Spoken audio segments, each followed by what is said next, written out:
Queda comprobar un tercer elemento de la culpabilidad, que es la exigibilidad de una conducta distinta.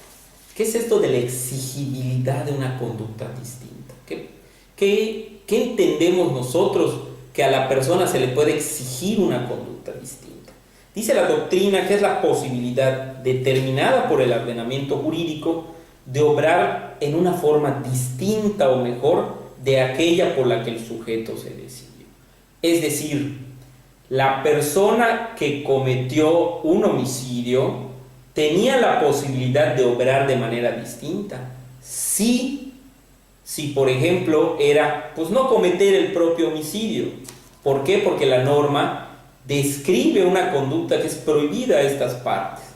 Pero dice la doctrina, si esa persona que comete el homicidio no se le podía exigir más que cometer el homicidio, no se le puede condenar por esa conducta, porque no había otra manera más que cometer esa conducta.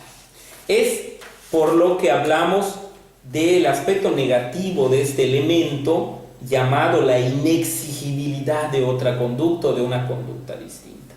Este está establecido en el artículo 21, fracción tercera, tanto en sus apartados A como en el apartado D del Código Penal de Yucatán. Y nos dice, cuando el agente, en atención a las circunstancias que concurren en la realización de una conducta ilícita, no le sea racionalmente exigible una conducta diversa a la que realizó en virtud de no haber podido conducirse conforme a derecho. El Código Penal no establece de qué forma nosotros vamos a acreditar que a una persona no se le podía exigir una conducta distinta de la que realizó. Sin embargo, si nos vamos a la doctrina penal, esta nos establece que hay dos formas de establecer esta inexigibilidad de otra conducta. La primera es el llamado miedo grave o miedo insuperable. Nos dice la doctrina que es un determinado estado emocional insuperable de la gente que le impide actuar de otra manera. Cuando una persona actúa ante un miedo grave, un miedo insuperable, ¿qué es esto primero que nada? Nosotros tenemos que entender qué habla la norma o qué habla la doctrina cuando se refiere de un miedo grave, un miedo insuperable. Esta propia doctrina nos dice que el miedo insuperable es una profunda perturbación psicológica con raíces en la psique del sujeto que comete la conducta y hasta con una real independencia de una causa concreta que en forma de amenaza de un mal lo produzca, pudiendo tratarse hasta de causas imaginarias. Es decir, este miedo grave se engendra en la mente del sujeto activo que comete la conducta y permite que eso que se engendra en la mente se materialice en un hecho delictivo. Es decir, viene de adentro de la persona para materializarse por fuera de la persona. Dígase el ejemplo de una mujer que desde que está casada ha sufrido vejaciones y maltratos por un esposo, que además que es alcohólico, es machista y abusa sexualmente de ella, y además cuando viene todos los viernes borracho, pues le pega. Esta mujer, cansada de estos tratos o malos tratos por parte del marido, con miedo, además de que ella o sus hijos sean maltratados, un día se da cuenta de que un viernes el esposo llega borracho, gritando y con miedo a poder ser pegado, maltratada e incluso muerta por esta persona, se defiende o le pega un disparo o en su caso le pega un sartenazo y mata a la persona, ¿no? Podemos nosotros acreditar que esta persona es imputable porque conocía realmente o tenía la capacidad de comprender el hecho, no cae bajo un error de prohibición porque considera que el pegarle al marido es una conducta antijurídica, pero posiblemente no se le podía exigir otra conducta más que hacer esto. ¿Por qué? Porque protegía en este caso un bien jurídico que era su propia integridad física, incluso la propia vida. El segundo punto que nos marca la doctrina para poder acreditar que no es exigible otra conducta realizada por el sujeto activo el delito es el llamado temor fundado. Muchos doctrinarios del derecho penal consideran sinónimos el propio miedo grave e insuperable con el temor fundado, pero hay algunos con los que concuerdo personalmente que consideran que tanto el miedo grave como el temor fundado deben estudiarse de manera separada, ya que el primero, el miedo grave, como habíamos visto, se representa como una profunda perturbación mental que se materializa por fuera.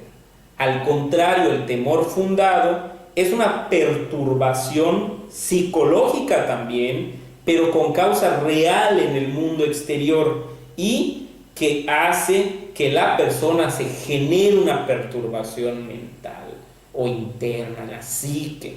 Es decir, inicia por fuera y termina por dentro de la persona. En este caso, el sujeto, debido a procesos causales externos, o sea, en el mundo exterior, lo invade un temor irresistible, de ahí el nombre, de afectación a sus bienes jurídicos o a los de terceros. Pongamos un ejemplo, un grupo de personas integrantes de un grupo delictivo, por ejemplo, el cártel de Sinaloa o la familia michoacana, se presentan a tu negocio, que está, no sé, en la ciudad de Morelia, por así decirlo, a quien, en el momento que entran a tu negocio, te colocan un arma de fuego en la sien, porque saben que tú, dentro de 5 días, vas a ser funcionario de casilla en las elecciones que se van a llevar a cabo en ese momento. Y te amenazan de que si tú, por ejemplo, no alteras las listas de votación en esa elección donde vas a ser funcionario, van a venir y te van a matar. Por lo tanto, tú, con temor de perder la vida, algo que se generó externamente, vas el día de la elección y alteras las listas de votación, generando ¿qué? O cometiendo ¿qué? Un delito electoral, ¿no? Pero que no se le puede reprochar la culpabilidad a esta persona, a ti, si eres tú el ejemplo. ¿Por qué? Porque actuaba con un temor fundado. ¿Cuál era el temor fundado? De que estas personas le pudieran quitar la vida. ¿Cómo se puede demostrar realmente esas causales de inexigibilidad de otra conducta? Pues con dictámenes periciales, con la propia declaración de la persona, con otras pruebas médicas, psiquiátricas, pero bueno, no son las únicas, ¿no? O sea, todo lo que nos pueda dar luz para que podamos acreditar estas causales pueden servir en un momento dado para que el operador jurídico pueda ver que realmente se condujo bajo un miedo grave o insuperable o un temor fundado. El artículo 21, fracción tercera del Código Penal de Yucatán, en su apartado A, nos habla de una causa que muchos doctrinarios también consideran como una causa de inculpabilidad, en donde nos establece que se puede obrar bajo un estado de necesidad exculpante. En este caso, el estado de necesidad exculpante se obra cuando se necesita salvaguardar un bien jurídico propio o ajeno de un peligro real, actual o inminente, no ocasionado dolosamente por el sujeto, lesionando otro bien jurídico pero de igual valía.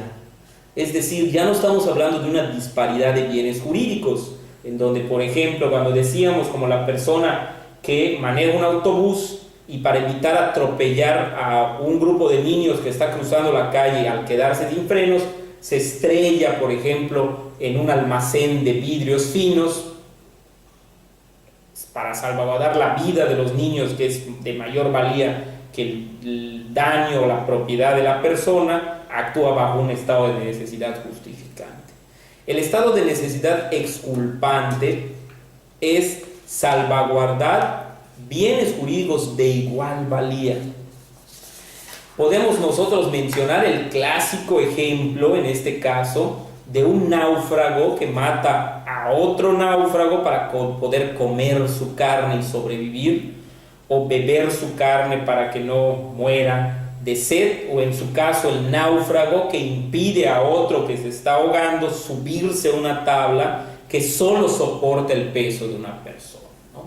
En este caso, el náufrago que está sobre la tabla y que empuja al otro para que no suba y lo mata, no se le puede reprochar esta conducta porque la persona que actúa bajo este estado de necesidad justificante o exculpante, perdón, necesitaba salvaguardar un bien jurídico de igual valía que el que se pierde, que es la propia vida, ¿no? Por lo tanto, a él no se le podía haber exigido una conducta distinta, porque en ese momento no había otra propia conducta más que hacer, que era la de salvaguardar su bien jurídico, que era su propia vida, a expensas de otro bien jurídico de igual valía, que era la vida de esta persona. Estos son los elementos de la culpabilidad que, una vez acreditados los mismos, ya podemos hablar que se le puede reprochar a una persona la conducta, y por lo tanto ya podemos hablar de que un hecho es típico, antijurídico y culpable. Por lo tanto, ya podemos hablar de un delito, y en este momento ya podemos nosotros entrar a estudiar la consecuencia de este delito, que es la punibilidad. ¿Qué pena le corresponde a la persona que cometió este hecho que ya acreditamos nosotros que es un delito? Pero eso será tema para un próximo video. Muchas gracias.